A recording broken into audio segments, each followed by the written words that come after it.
Novel زمین کے آنسو، رائٹر سعدیہ کاشف۔ خدا کے لیے شیخ صاحب میری بچی پر رحم کھائیں۔ آپ پہلے ہی ہر چیز میں اپنی منمانی کر چکے ہیں۔ میری پھول سی بچی کو ان درندوں کے حوالے کر چکے ہیں۔ اب میری دوسری بچی کو تو چھوڑ دے، اس کی عمر پر ہی ترس کھا لے۔ مریم زمین پر اپنے ظالم شوہر کے قدموں میں پڑی اپنی بیٹی کی زندگی کی بھیک مانگ رہی تھی، جسے وہ کسی دوسرے آدمی کو بیچنے جا رہا تھا۔ پیچھے ہٹ جا ورنہ اس منحوس کے ساتھ میں تجھے بھی بیچ آؤں گا۔ اور تو ڈرامے بازی کیوں کر رہی ہے؟ میں تجھے پہلے ہی بتا چکا ہوں کہ مجھے بیٹا چاہیے، اور اگر جب بھی بیٹی پیدا ہوئی تو اسے میں اپنے گھر میں نہیں رکھوں گا۔ اور اب تو پھر ڈرامے کرنے لگی؟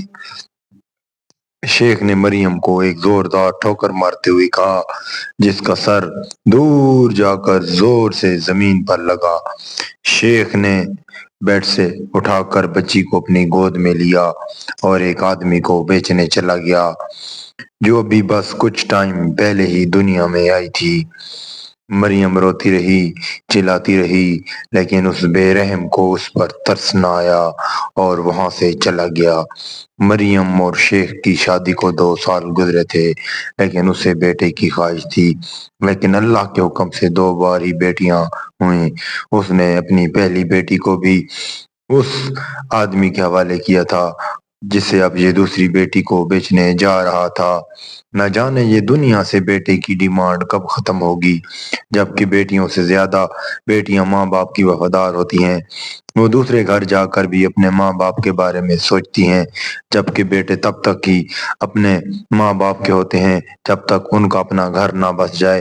اگر ایسا ہی چلتا رہا تو ہر کوئی بیٹی کی ولادت سے ڈرے گا۔ ڈر بیٹیوں سے نہیں، ان کے نصیبوں سے لگتا ہے۔ نہ جانے کہاں ہوگی یہ دونوں پھول کی کلیاں، کن درندوں کے ہاتھوں چڑھی ہوں گی، اور کیا گزرتی ہوگی بیچاری مریم پر، جس نے اپنی دونوں بیٹیوں کو خود سے جدا ہوتے دیکھا تھا۔ حور میری جان، آپ اٹھ بھی جاؤ میری گڑیا، نیچے پاپا آپ کا ویٹ کر رہے ہیں۔ کالج نہیں جانا؟ آپ نے اٹھو، شاباش۔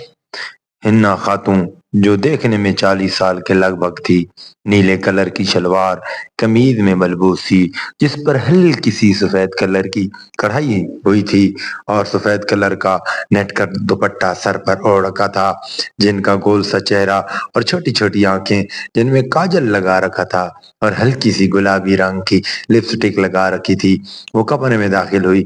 کمرہ دیکھنے میں بہت بڑا تھا اور اس میں قیمتی فرنیچر پڑا تھا۔ سامنے کی جانب سفید کشن والا بیڈ پڑا تھا، اور اس کے دائیں جانب ایک سنگار ٹیبل پڑا تھا، اور بائیں جانب کھڑکی تھی جس پر سرخ اور سفید کلر کے پردے لگائے گئے تھے۔ زمین پر سفید ٹائلز کا فرش بنایا گیا تھا۔ بیڈ کے سامنے صوفہ سیٹ رکھا گیا تھا اور درمیان میں کانچ کا میز رکھا ہوا تھا۔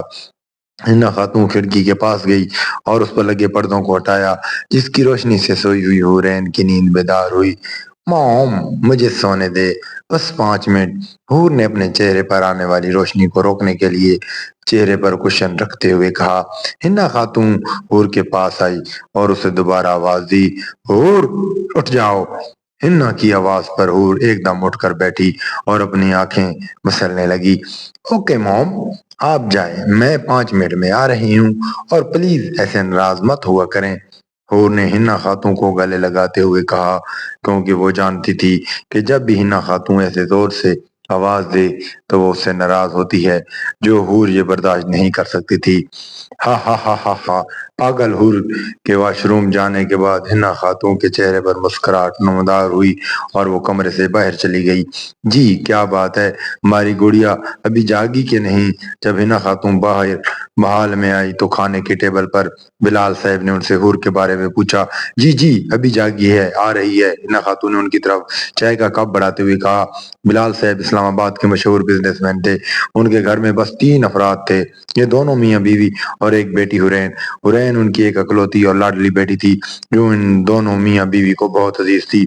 ہیلو ڈیڈ، حور نے سیڑھیاں اترتے ہوئے سامنے بیٹھے اپنے والد کو کہا۔ ارے آ گئی میری گڑیا، بلال نے حور کو گلے لگاتے ہوئے کہا۔